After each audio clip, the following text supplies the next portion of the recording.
Arch-oboblers, lights out, everybody.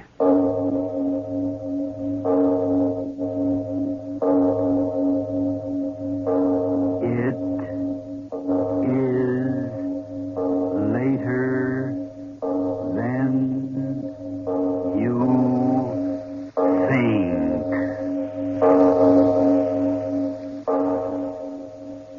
This is Arch-obobler bringing you another in our series of stories of the unusual.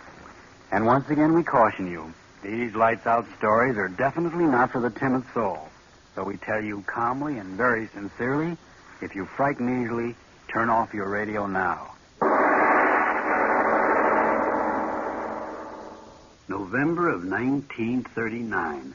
Astronomically, that isn't even a blink in the eye of the universe, but it's a very long time measured in the length of our own very ephemeral lives. On that day, I aired our next story. Remember that date, 1939. A lot of heartbeats before we went to war against the madness of Adolf Hitler and his friend Benito. Listen to Bathysphere.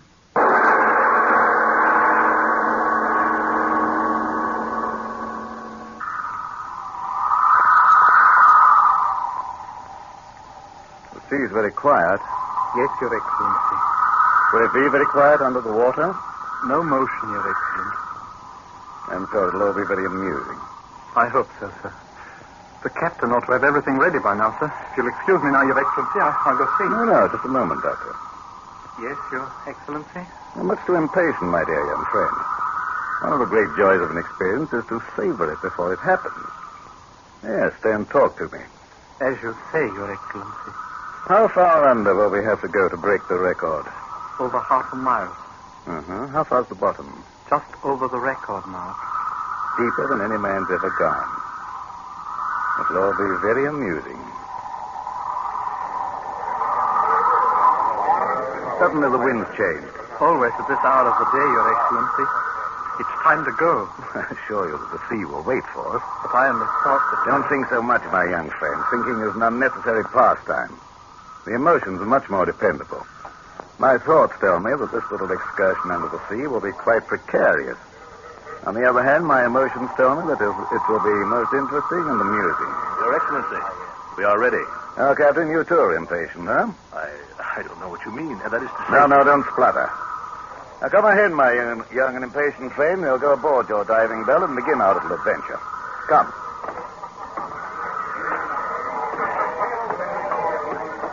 Attention! You see, Your Excellency, we are quite ready. Oh, Doctor, is everything to your satisfaction? Did you put in an extra oxygen tank, Captain? Yes, sir. Everything just as you said, Doctor. The telephone communication been tested? 20 times. Searchlight? I assure you everything has been tested, Doctor. The winch goes smoothly now. Why? Oh, yes, I believe... I don't want you to believe. I want you to know. But I assure you... Go and test it at once. Yes, Doctor. At once, Doctor. All right, then. Test number one. Aye, aye, sir. Aye, aye. Test number one. Slowly. Slowly there. Well, your thoroughness is most commendable, Doctor. We are going half a mile below the sea, sir. Nothing can be left to chance.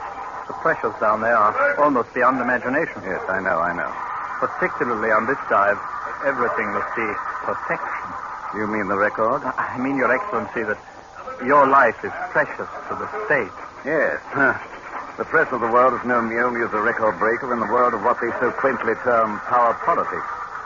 By nightfall, they'll herald me as a record breaker in the world of science, eh, Doctor? If all goes well, Your Excellency. Yes. You have doubts? No one can predict the ways of the sea. What are you talking about? You'll be quite apart from the sea inside of this steel ball, this bathysphere. Oxygen to breathe, telephones with which to communicate, lights with which to see. Why should there be any question? Question of the human factor, Your Excellency. You're as cautious as they said. I like that. I, too, am a cautious man. Oh, yes, indeed. My success has been based upon determining that the unpredictable cannot occur before I, shall I say, embark upon my bold adventure. I'm talking quite frankly with you, eh, Doctor? Well, it pleases me to do so. For a few hours, we'll be locked up in that steel ball. There's no reason you shouldn't know a little about your leader, is there? You honor me, sir.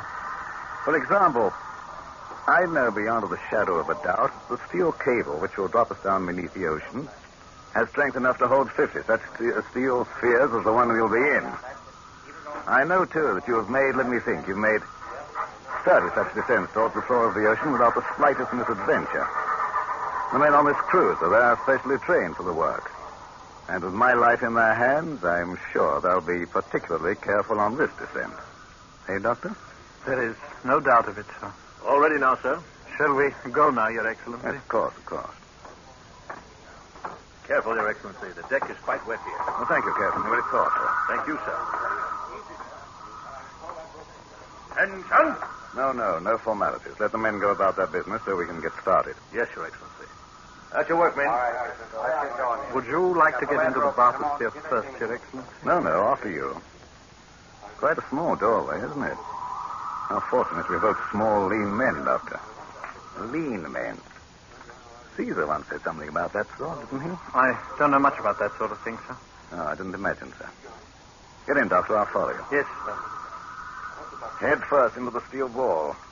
Quite without dignity, eh, Captain? Shall I help you, sir? No, I'll make it all right. You ready for me, Doctor? Come ahead, sir. And careful of the bolt end, sir. Careful. That does it. You're all right, sir? Yes, of course I am. Well, what are we waiting for? Captain. Aye, sir. Close her up. Aye, sir. Your ears. Cover your ears, sir. Huh? The bolts and wing bolts that hold the door shut, they have to be tightened by hammering with a sledge. Cover your ears, sir.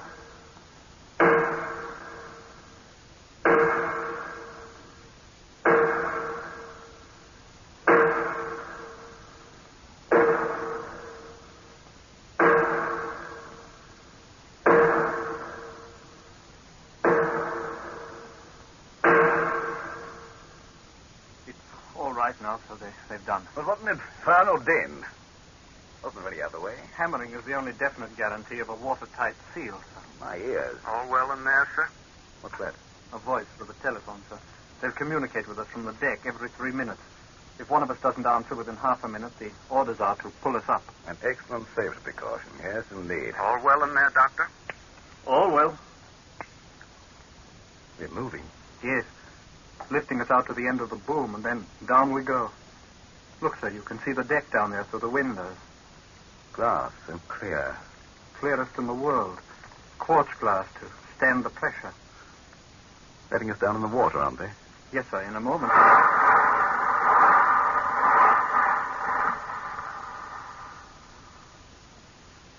We're under. Yes, I turn the oxygen higher.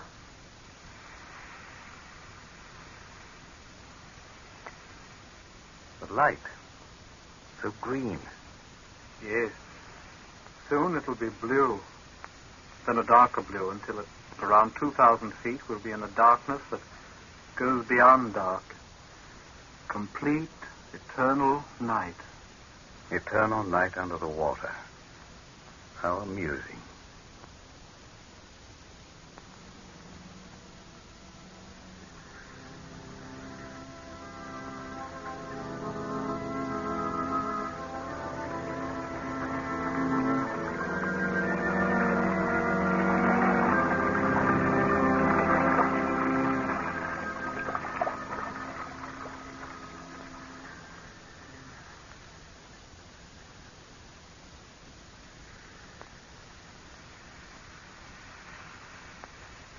All well down there, sir?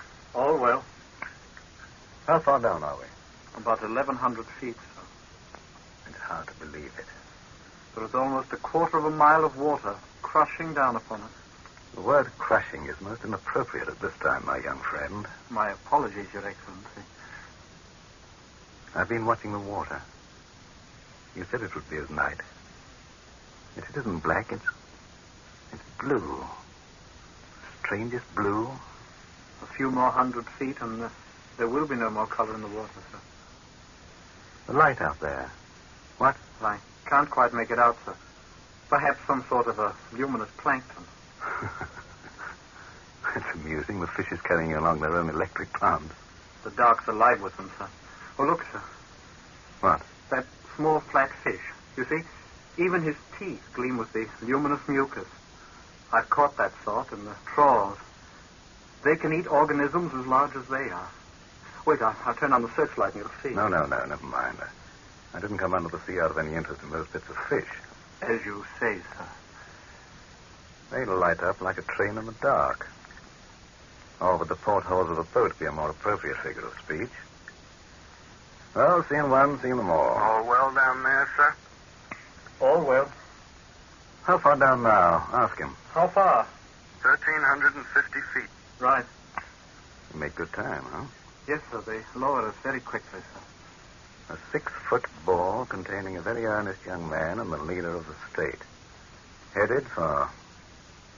What should we say, Doctor? A new record, sir. Is that as far as your imagination carries you? At the moment, I cannot say, Your Excellency. Well, perhaps when we reach the end of the cable, we'll discuss life and death very profoundly, eh, my friend? Philosophy under the sea. Yes.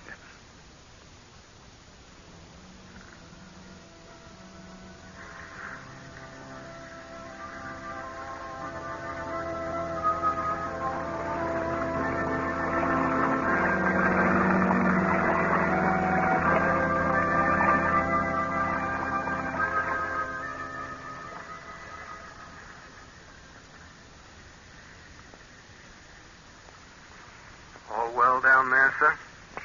All well. 2,200 feet. Right. How much further? We've 4,000 feet of cable, sir. You were right. There's a darkness out there now that's darker than any night that man has ever seen. It's amusing.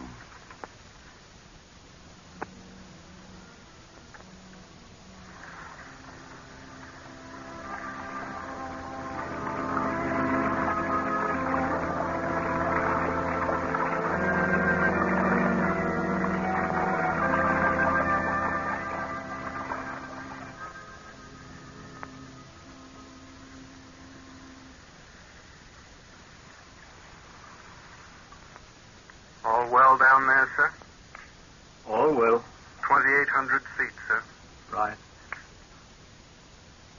Your Excellency, Yes? in 10 or 11 minutes we will have broken the record. You keep your eyes so close to that window. Might I ask why? I thought I saw something out there. What, sir? Something huge. It gave off a pale green light and then was gone so quickly I'm not quite sure. I'll turn on the searchlight. No. No, this infernal darkness amuses me. Tell me, Doctor, in your other trips, have you seen anything out there? Vague, huge, you know what I mean. Yes, sir. Several times. Well? Shadowy and indistinct. I couldn't say what, sir. Can't you guess? I have no answer. All well down there, sir? Oh, tell him yes, and stop annoying us. All well, and Captain's compliments, sir. You've reached 3,028 feet, sir. That was BB's record. Huh? The old one. 3,030, Broken it. 3,100, Doctor, that's quite enough. 3,150, Doctor, did you hear me? Broken the record on a few feet to spare. Order them to hold us up. 3,200. Doctor, you out of your head? I gave you orders. Have them pull us up. I've had enough of this. I tell you that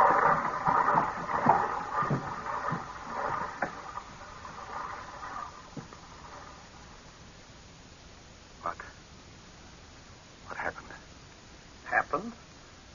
We just landed at the bottom of the sea, that's all. Why did you ignore my orders? I said to go up. What are you doing now? What was that lever that you threw? Answer me. Yes, I'll answer. Haven't you forgotten something, Doctor? What? To say, sir, Your Excellency. Excellency? Here at the bottom of the sea? What's happened to you? All of a sudden, you... the excitement of creating a new record, a little too much for you, eh, my young friend? Well, it's understandable. Now signal the ship and have them draw us up. Your little adventure is over. Didn't you hear me? I said signal the ship. How? You out of your mind completely. Telephone them. At once, you hear me? The telephone consists of a carbon transmitter, receiver, actuating battery, and connecting wire. We have no telephone. Get to one side. Hello. Hello up there. Hello. Hello, answer me. Hello. Hello, blast you, answer me. Hello. But they don't. The wire's torn loose. Would you know how to fix it, Your Excellency? What? I see it. Happened when we bumped on the bottom, didn't it? Well, can't you fix it? I can, but I won't, Your Excellency. What is this? It's taken you a great number of moments longer than I expected to ask that question. You notice that I've called you Your Excellency a couple of times, but that was the end of that. From now on, I will call you Your Infernal Excellency. How amusing. Still amusing. Yes. I don't believe it. You think it's some kind of madness on my part, but you'll do something about it. Not I, you. I? You have an emergency way of signaling. Yes, I know you have. You flashed the searchlight on and off 3 times, and the flow of current registers up on deck. And they know that it's an emergency. I'll go ahead and do it, and perhaps I'll forget your little... shall we call it... joke? I am quite content to stay down here. Turn on the searchlight. All right, I'll do it myself. Why waste your time? You've so little of it left. What do you mean by that? The searchlight, too, is disconnected. Why? There is no need of it. It will be best to die in the dark. Die? Yes. This is impossible. I investigated you, your record, your family, your associates. Clearest record in the state. You have no reason in the world to kill me. Kill me? It's really funny. A young, empty-headed fool killed me. It's very amusing. You'll be afraid soon. Is it possible that you've forgotten the final emergency signal, you fool? Yes, I said signal. The signal of silence. I'll try the telephone as scheduled, and when we don't answer, they'll pull us up. Have you forgotten that? It's been more than 3 minutes since the last signal. If what you say is true, why aren't we moving? We are. For all I know, we are. Are we? The darkness, who can tell if there's enough for motion? You know we're motionless. As quiet as in a tomb. Appropriate, then. And we'll stay here. I know that. Huh?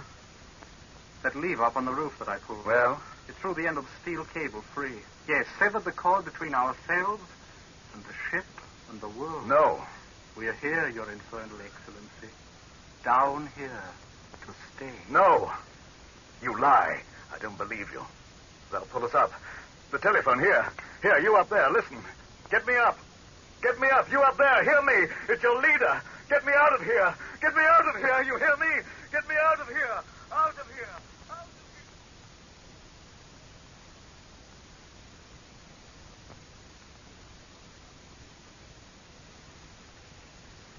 Unbelievable. Oxygen left for another hour, and it takes you 10 precious minutes of your precious life to believe. You do believe you're going to die now, don't you? But I'm sure nothing could happen. Every detail of the machinery. The record of every member of the crew. And I was one of those who was perfectly harmless. Yes, your past. Since a boy trained in the schools of the state. Your father an official. Why do you do this to me? Why? Your ego is so great that even now, knowing you're going to die here with me, you're less concerned with death than you are with knowing wherein you failed. Answer me, why do you do this? You were trained in my schools, brought up to think the way you should think. Who up there made you do this thing, and why? It will be a slow death. As slow as the death of my country. Answer me, who and why? Your mouth will bite for air, and there won't be enough to let you live, and yet there'll be enough so that you won't quite die. You'll tell me you will. Your lungs will reach up through your mouth, a breath of air, just another. There won't be another. And as you die, you'll know it. I want to know one thing. Why do you do this? Why? Yes, I'll give you your whys. You trained me in your schools. And from morning to night, what went into my head was only what you decreed was right and proper for a good citizen of your infernal state to know. Yes, you crammed my head full. But there's one place you and your books and your speeches couldn't reach. My heart. Your heart? Yes, heart. You heard me, heart. My head said believe. My heart said no. My head said obey. My heart said no. That's where you made your mistake, you devil. You didn't start in young enough with me. For the heart that was born inside of me has brought you here to die. I don't understand. Wait, I'll turn a little more oxygen on. That'll give me a little more strength to keep on telling you your whys and cut the breath left for you after I'm finished. What was I saying? Yes, that you didn't condition me quite well enough. Should have started with the embryo, for somewhere along the line a little humanity got inside of me that cried out against what you were doing. It grew and grew until it said you had to die. And you will die. Yes, here in the black under the sea. And they won't roll drums for you, march for you. Ended here. What have you to say to that? You fool. Fool? Is that all you answer? Yes, fool. You think I'm a fool to die here with you? You call me a fool when I know that ending here I give a new beginning to those up there. Yes, such a fool. Oh, stop saying that. They won't say it back in the cities when they know that they're free. You fool. You think that freeing them of me will make them free? Yes, of course it will. I call you fool again. How do you think I became the head of the state? Through my great wisdom? I'm really not so wise. Through my great courage? No man has courage of that sort to stand up single-handed against the bullets and the bayonets of the entrenched powers. And how? How did I do it? With lies and ruthlessness and cruelty, I know. You don't know a thing. You saw the end result surrounded by pomp and circumstance, and you couldn't see the means. All right, I know I'm going to die. And a man is expected to die as long as I have. The actuality isn't quite as frightening as you might think. Since I am going to die, I'll have the one small satisfaction of showing you that you're an empty-headed fool. Stop saying that. Oh, you too have an ego. Apparently it's lived for weeks on how you'd make me plead and beg and squirm down on my knees. I had a few moments of hysteria, didn't I? You like that. But you don't like this. My sitting in the dark so calmly telling you that you're a fool. I haven't failed. You're here. You failed because if you're killing me and yourself to give them back their freedom, whatever that word means, you're dying quite in vain. You're saying that because you think... No, don't talk. Listen to me. I'll tell you where you failed. I came into power not alone through my own strength, but because the conditions of our country were such that other men sitting on their wealth came to the decision that I alone could keep them there. But it was you... I tell you, listen. When an ancient rule of privilege is threatened, it seeks to live no matter what the cost. The cost to them was me, and they found me worth it. For I threw to the mass none of the wealth they'd worked to build, but only fighting phrases of prejudice and hate that cost the men who made me nothing but the rent of the halls for the simple to hear my opiates. And so I call you fool. Fool to die and fool to kill me. Well, the conditions that made me will still exist when I'm dead. You free them of me. But what of hunger? What of ruthless exploitation? These will still be free up there to put hate and desperation into men. And so the ones who gave me power will find a new leader to stop the rumblings of rebellion with all the tricks that I taught them. A new leader. You hear me, fool? A new leader. No, it isn't true. It can't be true. So dark. If I could see your face, to see the fool discovering he's a fool. They will be free. They will. What magic do you think will come into the air when I'm dead? Will men forget their greed and say, oh, we've quite enough. That's enough for everyone. Let each share according to his needs. No, fool. With me or without me, the game will be played just as it always has been played. So you're a fool and die like one. Well, what could I have done? I had to do something. I'll tell you what you could have done. You could have done the one thing that would have in time helped destroy not only me, but those who made me.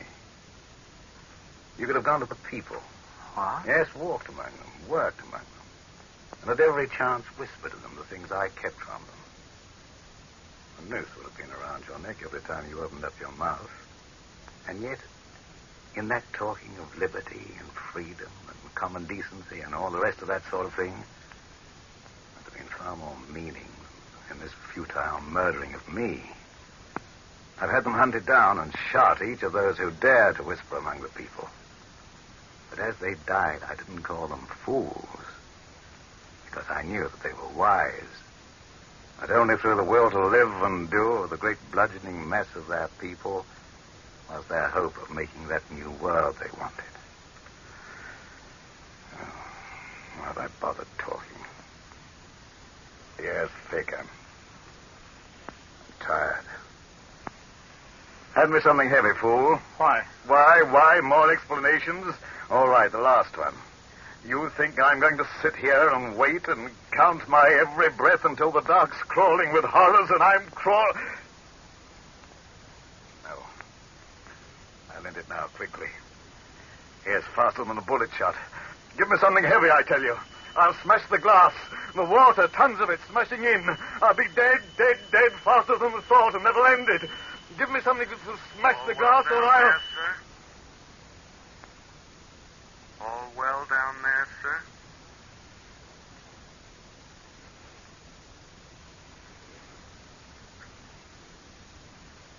Voice. Telephone. All well. Take us up. We're moving. There's water on the glass. We're moving. Doctor, the cable. I lied. But all this time, why? My orders to the crew were to leave us alone on the bottom as soon as the slackening of the wire showed them we'd hit the bottom. Telephone. I reconnected it while you talked. Then, you didn't really mean to kill me. Kill you? Yes, I meant to kill you. I had it all planned out. Tell you what I told you, and then you'd go quite crazy with fear. And after that, I'd kill you. 2,900 feet. All well down there, sir? All well. And yet you didn't. The lights of the creatures out there. Blinking of stars on a cold night. Why didn't you kill me? I want to know. What would have been the good of it? A fool and a figurehead die together. No good of it. So you believed me? Even a fool can understand futility. The water's getting lighter. Soon we'll be back. Up there. It'll be very strange at first. I don't much care now, yet I'll ask. What happens to me? You? I told you many things down there, didn't I? Yes, too many things. A man, in doubt as I was, talks too much. And since you of necessity heard what I said, when we get there, I will probably have you shot. The victim sentences his murderer. It will be most amusing.